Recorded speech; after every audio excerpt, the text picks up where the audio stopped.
Yes, actually, we were informed by the Office of the Senate President that our regular plenary session, which is 3 o'clock, has been moved to 4 o'clock. But we need to wrap up by 3 o'clock. But yes, well, of course, the discussions today have been very, very interesting because of the presentation also of Director General De La Rosa. Kaya medyo nalihis ng konti dun sa pinaka-focus natin kasi yung focus natin are the killings. So, but hindi naman kasi maiiwasan yung mga tanong na yon at yung mga points na yon because these are germane, of course, because we're talking here about the drug problem. Kaya lang, nababahiran nga yung integrity ng programa na yan, yung laban na yan, because of the spate of killings. That is the core issue in our inquiry. And kagaya ho ng sinabi ko kahapon, 11 ho dapat ang witnesses namin at nakakadalawa pa lang ho tayo. So I share the sentiment of Senator Trillanes na siguro naman mag-present tayo kahit isa lang para ma-refocus naman yung discussion natin ngayon sa killings, sa EJKs. At mahirap ho yung mga witnesses natin na nakaharap ngayon na nakabilad sila, although yung point ho kanina, there's no intention at all to sensationalize yung pagtatakip ng mukha nila is just an added security measure, and also because mahirap na nga ho mismo ang humarap dito. So kung i-expose pa ho ang itsura nila, di lalo hong makaka-discourage sa kanila. So we will be presenting one witness today para meron man lang tayong maipresentang witness. But before that, can I ask CHR, para ho we have the right perspective, dahil rinaise na rin ho yung issue na yan by one of the senators, I think it was Senator Allan, the issue of extrajudicial killings. Pwede nyo ho ba kaming, can you tell us exactly, ano ang mga diferensya nitong mga terms na ito? These are, of course, human rights terms, legal terms, extrajudicial killings, extrajudicial killings, extralegal killings, summary executions, summary killings, rub-outs, vigilante killings. Iba-iba ho ba yan? Can you please, in very layman's terms, kung pwede hong magtagalog siguro para mas maintindihan, eto ho bang mga patayan na ito o mga cases of killings na nakikita natin ngayon, which is the subject matter of this inquiry, killings of drug suspects, are these extrajudicial killings? Thank you, Madam Chairperson. Importante nga po talaga na linawin kung ano yung sakop ng extrajudicial killings. At ang sigurong pwede nating paghugutan nito ay yung report ng Special Rapporteur on Extrajudicial Killings, si Philip Alston, nung siya ay bumisita dito. May 10 taon ang nakaraan. Ang sabi po ni Philip Alston sa kanyang report ay ang extrajudicial killing ay any killing by government forces as well as the killing by any other groups or individuals which the government failed to investigate, prosecute, and punish when it is in a position to do so. So yun po yung malawak na sakop ng extrajudicial killing. Ang punto de vista kasi ng usaping ito ay yung sitwasyon na nabahagi rin po ng ilang po mga senador ng impunidad, na meron pong atrocities na nangyayari pero wala tayong remedy na mahanapan po ito ng solusyon na iimbestiga ba ng gusto at yung mga salarin ay natutukoy at ultimately held to account. So yun po yung extrajudicial killings po. Okay, para lang mas malinaw uli. Dati ho, kapag sinasabing EJK, yung mga biktima normally ay yung mga militant personalities, aktivista po, mga media, aktivista, environmentalist, yung mga cause-oriented, opo. etc. And that is why yun po ang naging definition namin, dun sa AO35.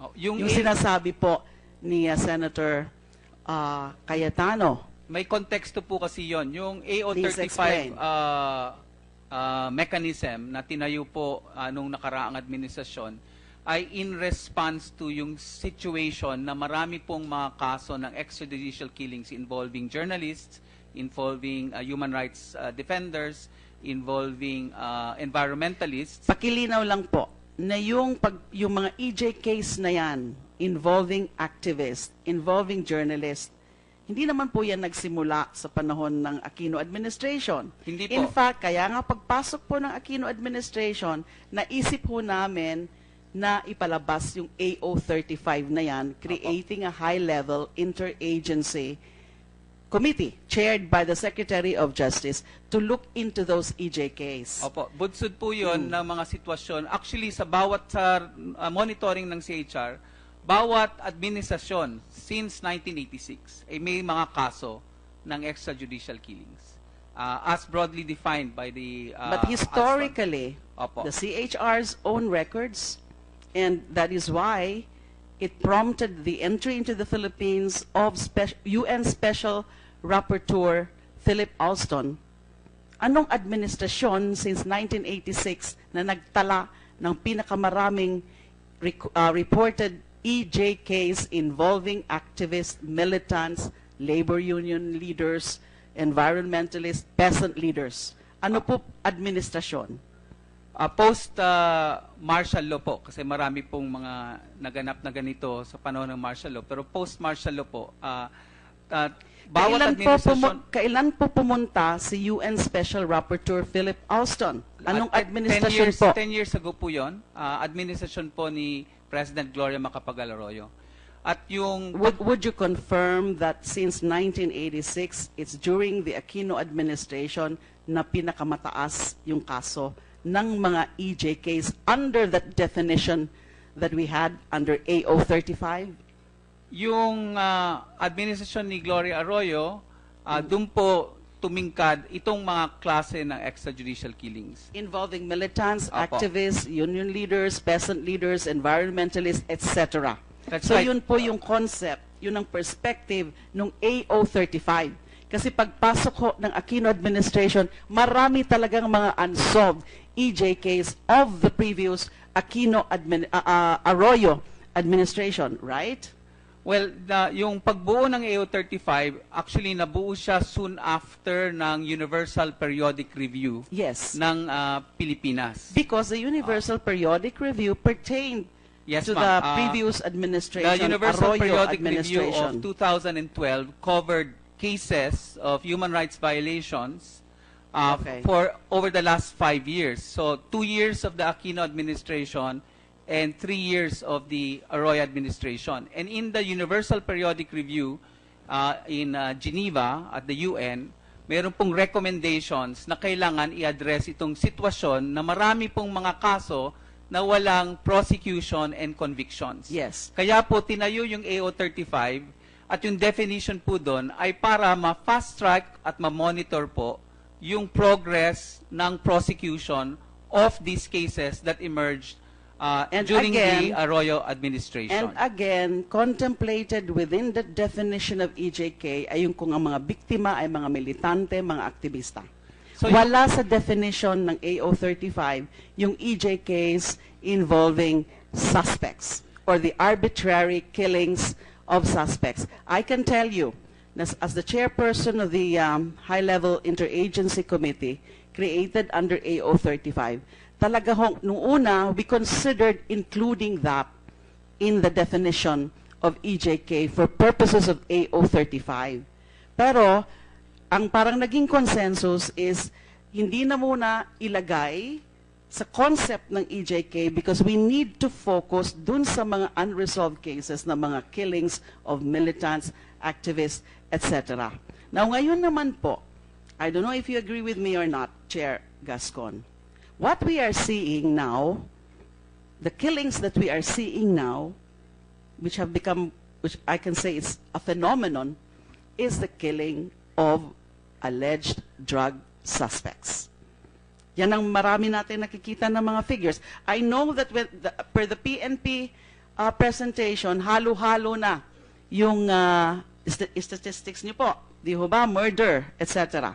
But karamihan, drug suspects. So, for purposes po, yung sinabi ko pong definition, sakop po yung sang-ayon sa AO35, which is a mechanism for purposes of prioritizing those kinds of cases. Especially since these were raised at the Universal Periodic Review. Pero yung nangyayari po kasalukuyan ay sakop pa rin ng definition ng extrajudicial killings. Bakit so yung kasalukuyan nangyayari, kung hindi po natin tutugunan, ay magiging bahagi po ng ating record pagpasok natin sa susunod na Universal Periodic Review na gaganapin na po sa susunod na taon, sa Abril 2017. Tatanungin po ito kung bakit hindi po natin natutugunan yung sitwasyon ng pagdami ng napapatay na hindi po natin nalalaman kung anong punot dulo nito. Kaya importante rin sa yugtong ito na harapin yung kasalukuyang pagsubok. So again, ito ngang mga killings na ito ng mga alleged drug suspects properly fall within the definition or concept of extrajudicial killings. Yes, it does. Po yan. Yes, it does. The definition I referred to earlier, as enunciated by Philip Alston 10 years ago when he came here, while he focused on the attacks on media, human rights defenders, and environmentalists, his definition actually covers the scenario that we are currently facing as well. The key component is that we should show that the state is doing everything it can to prevent this phenomenon from becoming a practice. Meron pong reports na yung current UN Special Rapporteur is intending to come over and investigate or probe into this killings. Last week po, dalawa pong Special Rapporteur addressed this issue directly. Yung current UN Special Rapporteur on extrajudicial killings, may bagong tao na may bagong mandate, hindi na po si Philip Alston. Saka yung current UN Special Rapporteur on the right to health. Tell us, what are the implications? Well, ang kanilang posisyon ay dapat tugunan natin yung sitwasyon na ito ngayon at kung hindi po, lalabas po ito sa mga reports, hindi lang po sa Universal Periodic Review, pero yung iba pang mga international obligations ng Pilipinas. So, At ano sila ngayon ay humihingi ng pagkakataon na bumisita. At in fact, yung UN Special Rapporteur on Extrajudicial Killings, nag-statement na tinatanggap po niya yung paanyaya po na binahagi ni Legal Counsel Panelo na pumunta rito. Pero I understand po ay hindi yata, ang sabi po ng administrasyon ay hindi po to formal na imbitasyon. So, kasalukuyan, the special rapporteurs are anticipating a formal invitation to come. Because they cannot just come over without invitation, correct? They cannot come over to perform their mandate of doing an observation without the specific invitation of the government. Alternatively po, pwede rin pong gawin ng Estado is magkaroon ng blanket open invitation to all the special rapporteurs on different issues on human rights to come, and that is actually the preferred modality of the UN, although the Philippine government prefers to invite each special rapporteur on a case-by-case basis. Like last year po, bumisita po yung special rapporteur on internally displaced persons, si Chaloca Biani, dahil siya ay naanyayang pumasok. So they cannot just come in without an official invitation from the government, correct? They can come There are also experts which say that what is happening is alarming, and also, well, because, you know, the Philippines is a state signatory to the Rome Statute. Pwede ho bang sabihin sa amin ano yun? Again, in layman's terms, Rome Statute and the International Criminal Court. Meron kasi mga experts na nag-express na ng concern that what is happening now may invite the entry or the assumption of jurisdiction by the International Criminal Court under the Rome Statute. What can you say to that? The Philippines is a party to the Rome Statute from 2011. That was when the Philippine government ratified the treaty that established the International Criminal Court. And we are an active participant in the International Criminal Court. In fact, we have elected 2 Filipinos to the court. One was a senator of this republic, Miriam Defensor Santiago, and then she resigned. And the new Filipino judge to the International Court is Raul because Pangalangan. I'm reminded that we're supposed to wrap up already. Yes, po, I ma'am. think the Senate President has. Oh, we recognize the presence of the Senate President, so he's reminding us that we're supposed to wrap up already. So ang gusto ko lang ho maintindihan, meron ho bang basehan yung mga ganyong pangamba na kapag patuloy-tuloy ito na mga patayan, it becomes unabated, patuloy pa rin, hindi natin nasusolusyonan, hindi natin nahihinto itong sunod. Kasi hanggang ngayon, kasi araw-araw nga nadadagdagan yung statistics ni Director General De La Rosa. May basehan ba yung ganong pangamba na we might be inviting or we might be courting the intervention of the International Criminal Court? Your Honor, failure of the government to address this situation currently prevailing of unexplained extrajudicial killings and providing remedies in terms of prosecution of perpetrators could result in the possibility of the ICC exercising jurisdiction over those matters if we fail to do so. But we must first satisfy what is referred to as the principle of complementarity. Yung principle of complementarity is a provision in the Rome Statutes that requires states to either be unable or unwilling to prosecute these cases, at which point the International Criminal Court could exercise jurisdiction. At katulad din ho ba yan ng UN Special Rapporteurs, yung binanggit mo kanina na they cannot just come in, they cannot just intervene without a formal invitation from the government? Or is that something that is a direct assumption of jurisdiction if they find that there is some basis for it? Meron pong prosesong dadaanan, normally a process rin of consultations exercised by the Office of the Prosecutor of the ICC. Ang pangalan po ng current prosecutor ay si Fatu Besuda. Does it have a motu proprio jurisdiction? Meron pong kapasidad ang International Criminal Court So hindi to kailangan ng exercise isang motu proprio complaint? jurisdiction. Hindi po kailangan ng isang reklamo Hindi po. before the ICC can assume jurisdiction? Hindi po. In fact, the United Nations has mechanisms of monitoring, and the International Criminal Court as well. So they receive information on a regular basis. They would normally conduct consultations. They will actually also provide advisory support for us to address these concerns. And if these concerns are not adequately addressed, then it is possible that the prosecutor will make a recommendation for assumption of jurisdiction. Kung sakasakali man na humantong, sana hindi naman po.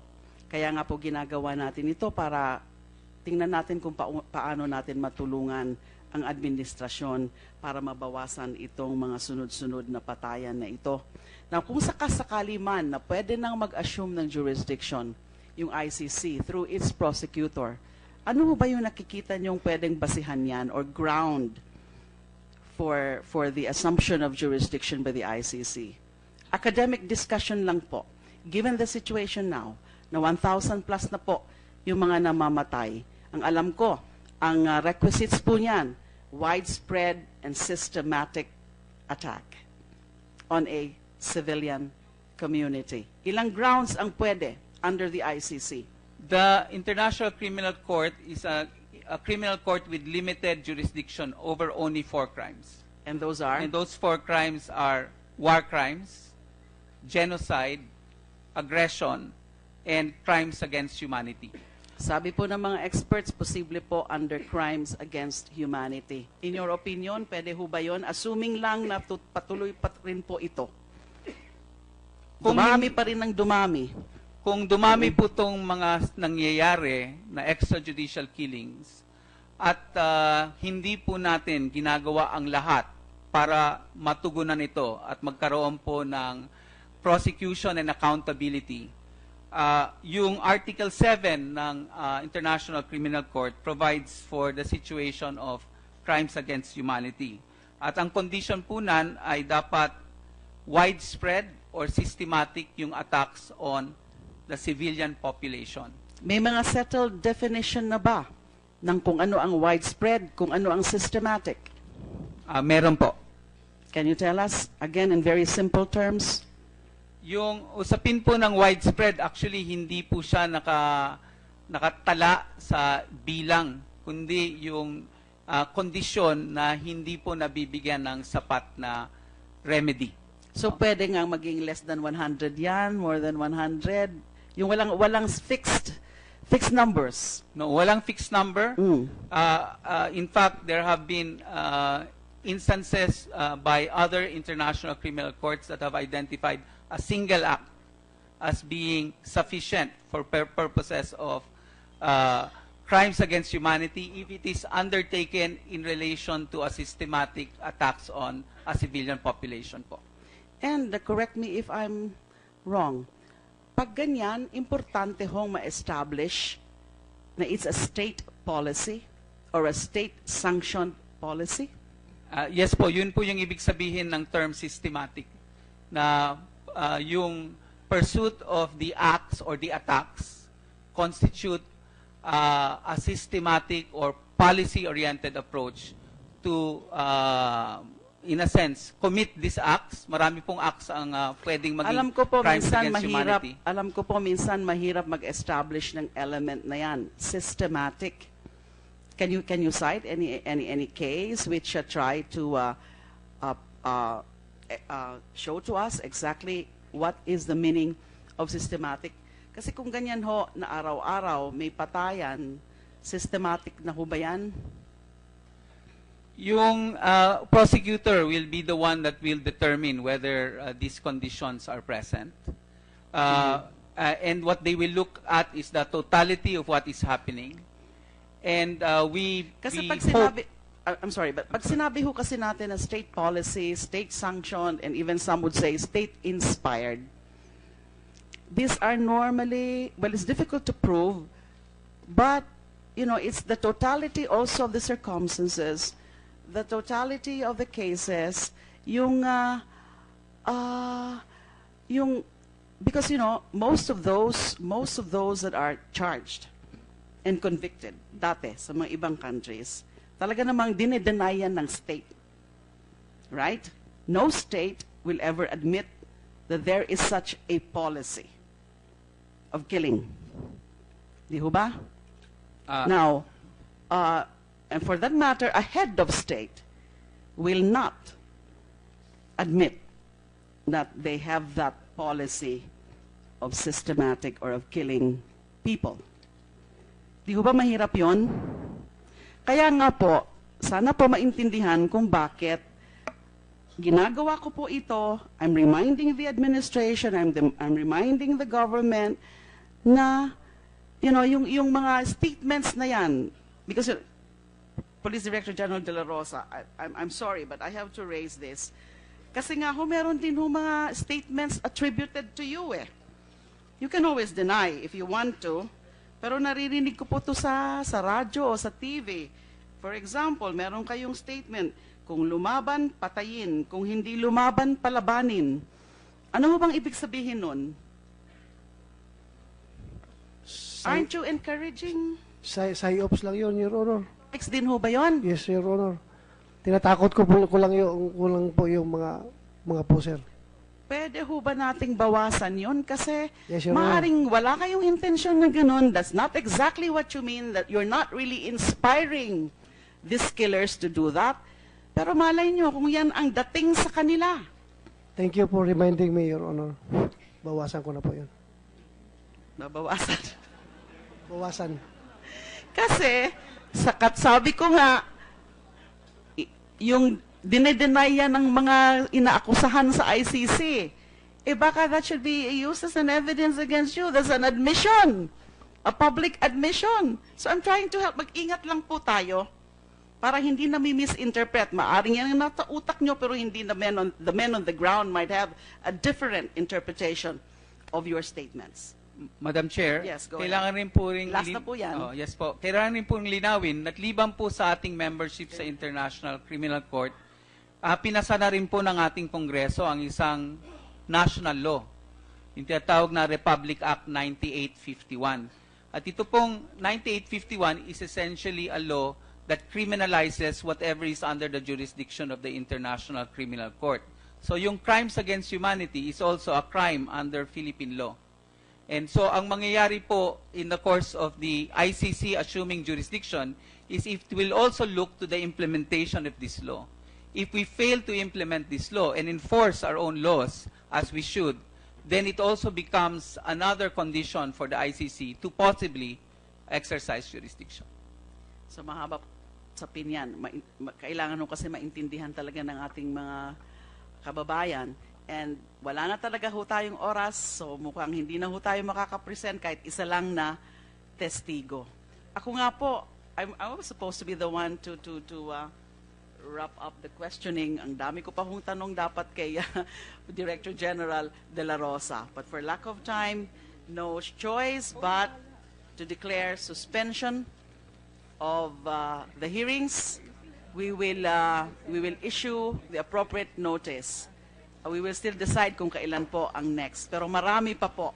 Kasi may mga witnesses nga ho natin, karamihan hindi pa napipresent. Maraming salamat for your time. And again, I commend you, Director General De La Rosa, dun sa prompt action mo, dun sa kaso kahapon, yung sa Antipolo. Maraming salamat. Text me.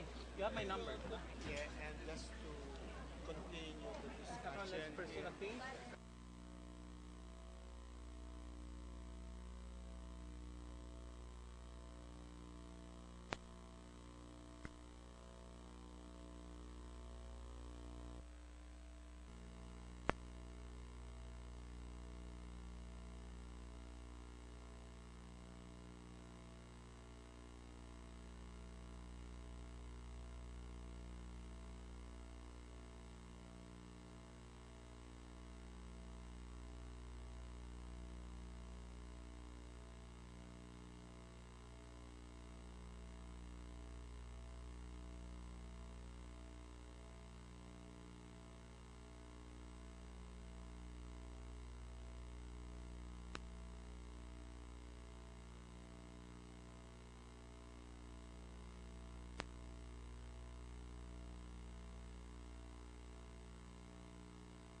Yes, actually, we were informed by the Office of the Senate President that our regular plenary session, which is 3 o'clock, has been moved to 4 o'clock.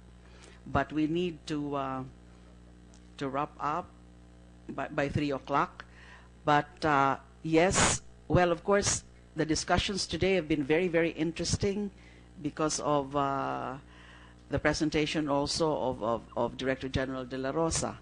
Kaya medyo nalihis ng konti dun sa pinaka-focus natin kasi yung focus natin are the killings. So but hindi naman kasi maiiwasan yung mga tanong na yon at yung mga points na yon because these are germane, of course, because we're talking here about the drug problem.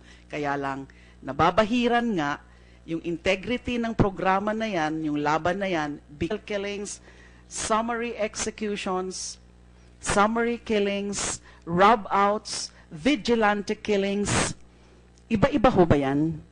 Can you please, in very layman's terms, kung pwede hong magtagalog siguro para mas maintindihan, eto ho bang mga patayan na ito o mga cases of killings na nakikita natin ngayon, which is the subject matter of this inquiry, killings of drug suspects,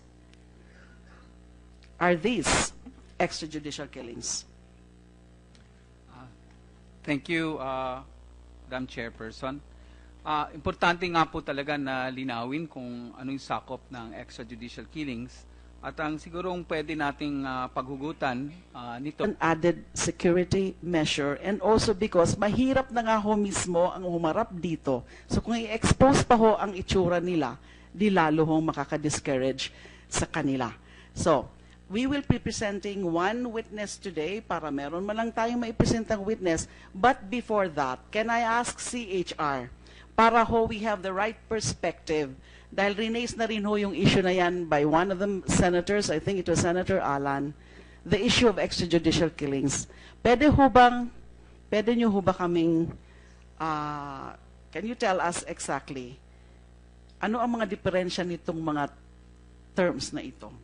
These are, of course, human rights terms, legal terms, extrajudicial killings, extrajudicial killings, extralegal. Ito ay yung report ng Special Rapporteur on Extrajudicial Killings, si Philip Alston, nung siya ay bumisita dito.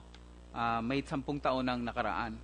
Ang sabi po ni Philip Alston sa kanyang report ay ang extrajudicial killing ay any killing by government forces as well as the killing by any other groups or individuals which the government failed to investigate, prosecute, and punish when it is in a position to do so. So yun po yung malawak na sakop ng extrajudicial killing. Ang punto de vista kasi ng usaping ito ay yung sitwasyon na nabahagi rin po ng ilang po mga senador ng impunidad na meron po Cause of the spate of killings. That is the core issue in our inquiry. And kagaya ho ng sinabi ko kahapon, 11 ho dapat ang witnesses namin at nakakadalawa pa lang ho tayo. So I share the sentiment of Senator Trillanes na siguro naman mag-present tayo kahit isa lang para ma-refocus naman yung discussion natin ngayon sa killings, sa EJKs, at mahirap po yung mga witnesses natin na nakaharap ngayon na nakabilad sila, although yung point ho kanina, there's no intention at all to sensationalize yung pagtatakip ng mukha nila is just